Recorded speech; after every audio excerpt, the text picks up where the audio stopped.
And obviously from the last game, how's that going for them? First of all, I got to get these guys Yeah. some love. Come on, right Yeah, here, right here. Sac State in the house.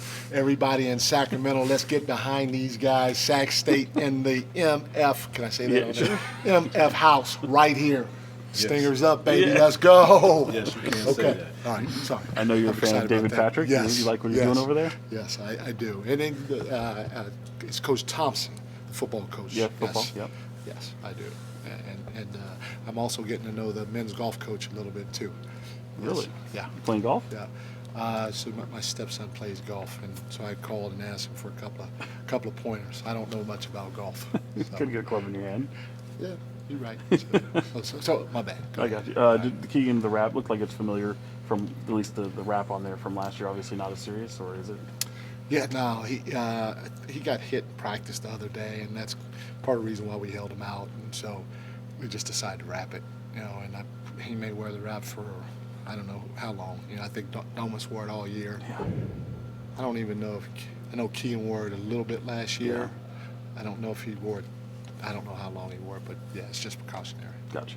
Yeah. How do you look at just coming out of the second preseason game where you guys are right now, and what you like, what you don't like? There are a lot of positives, and I'm making it hard for the guys right now because I truly believe that, in order to have some long-term success, everybody from myself to the rest of the staff and specifically the players, they have to be put in uncomfortable positions and try to figure it out.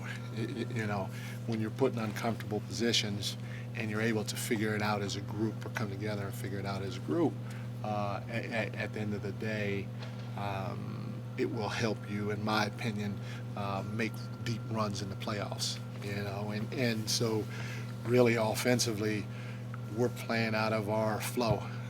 We got two things in offensively that we're playing a lot out of, and now as we go along, we may add some stuff. But the reality of it is, we were an offensive team last year, and we scored a lot of points. And right now, we changed a few things offensively. Guys got to figure out how to continue spacing the floor, how to continue playing with pace, getting off the ball on time, reversing the ball and touching the paint, our core staples of what we talk about offensively. They got to figure out how to do that with the limited amount of stuff that we have in.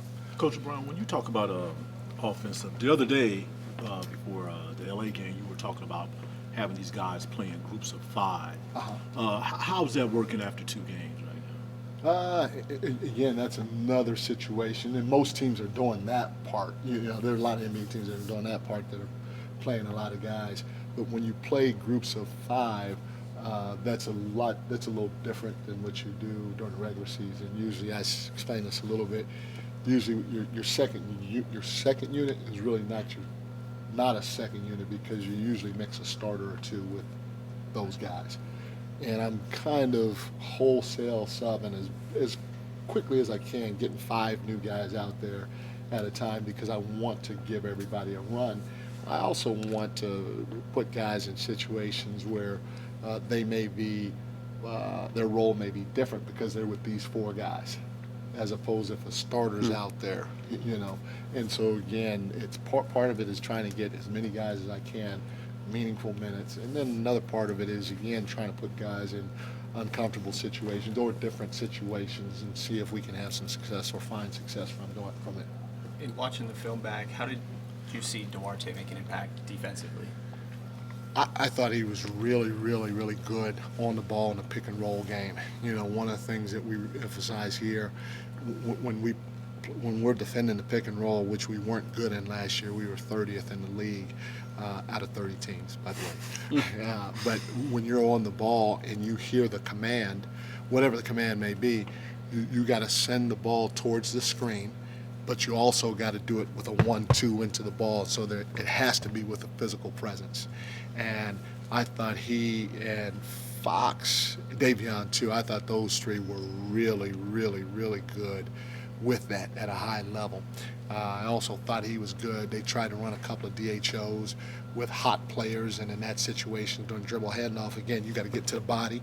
You got to go over the screen, go over the DHO, and try to blow it up with your hand. He was good with that.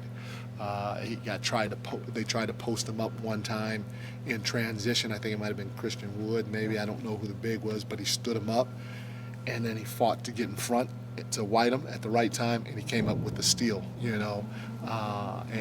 just watch his effort, how hard he's playing, even when it comes to chasing guys off of pen downs.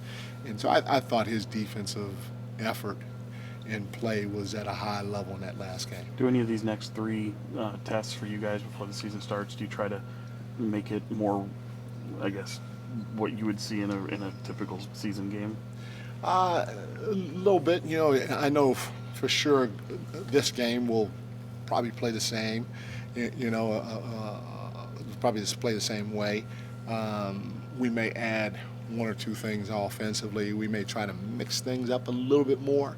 But as we continue to get closer to the regular season, we will try to get most of our stuff in and then try to get our guys real minutes and try to get the rotation down as close to what it may be come opening night. I know you've said your 2 to 4 are pretty flexible, but is there a difference in your mind with Sasha playing the 3 versus the 4? No. The only difference is the way we play.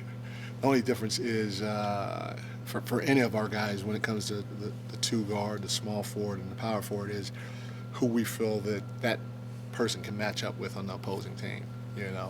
Because if we have, for instance, I don't know, Keon at the 2 guard, well, we may feel that Keon matches better with the point guard. Or if we're really, really small, maybe Keon matches better with the power forward, or like if Slauson or if Keegan was our 2 guard, and Sasha's is our 3. Well, Keegan may match better with the small forward and a guy like Durant, and Sasha may match better with the 2 guard if he's not, So that's all it is basically with our 2, 3, and 4. They all play the same offensively, but defensively it's a matchup thing. Now, I will say we have some actions where we would prefer for certain guys to be more involved in these certain actions than others, and that's part of why we're just running our equal opportunity stuff right now. We're seeing A, who can handle certain things or certain positions within it, and then B, I got to understand, okay, hey, if I'm running an action with this guy and it's not this guy's strength to pop back and possibly play pick and roll, but when I run the action, I cut and I put pressure on the rim. Then what I gotta do is, if I put pressure on the rim and that guy pops back on that particular play, then I need to go to him and I need to say, okay, hey, next time I come set this split action, you curl me, you go to the rim, I'm gonna pop back. So now I can play the 2-man game with the big. Does that make sense? So little things like that we're trying to get these guys to read so it becomes second-hand nature and it happens right away. With Sasha, obviously, it's going to be a bit of adjustment as we talked about. I'm just curious maybe what you saw from game 1 to 2 with him defensively. It's pretty good. He's got to know the league. Like there were a couple of times. And, there are a lot of little things that we're looking at that not the public doesn't really see. But, we have guys that are labeled hot and not hot. And the guys that are hot, that means we got to get them off the line. We can't allow them to shoot a catch and shoot 3. They got to at least dribble, sidestep 3, and if they do, we contest, but we stay in the play and we try to rear view contest as best we can. So they got to either do that or they got to drive the basketball, and then we got to trail behind and have our defense come across and trap the box.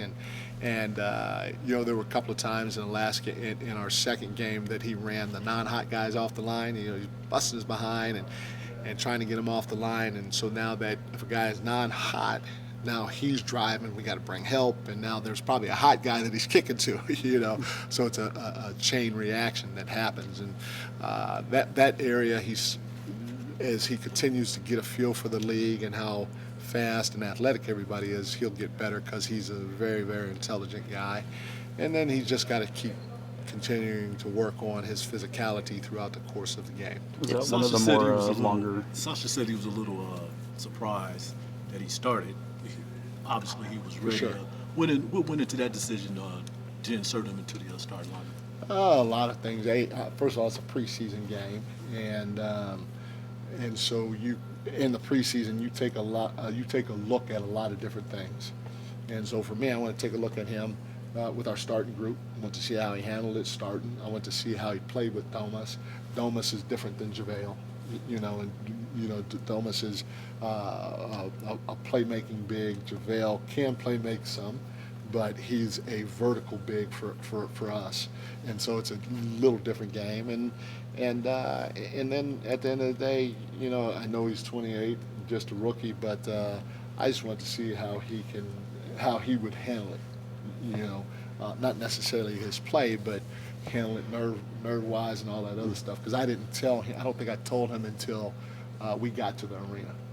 Did the miss in the run obviously is a staple of camp and practice in general. Missing the run? Free throws. Oh, yeah, was yeah. today one of the more longer sessions, and when it gets that long, I'm just curious how you internalize that. Does that kind of annoy you? No, the only thing I was hoping is that our medics had oxygen over there, because I think I hit that whistle like 45 times today, because of it. I mean, hey, we got to make free throws, and it was great because at the end of the day, you saw none of them were complaining about running, because most teams would be like, why we got to run? Like, no, well, we don't have to if we just make free throws. Right. And so, in my opinion, putting guys in that situation, because peer pressure is bigger than anything else in our league, at least in my opinion, and putting them in that situation is a great opportunity for them to step up and knock 2 free throws down and keep it moving. And so yes, that was the longest that we've done it. Hopefully, it doesn't have to go that long again. And I told the guys at the end, I said, we talk about winning the day every day, and I thought up until that point, we won the day. Because we went through that, at best we tied it. And so we have to figure out going forward how we can do better. Cool. Thank you, guys.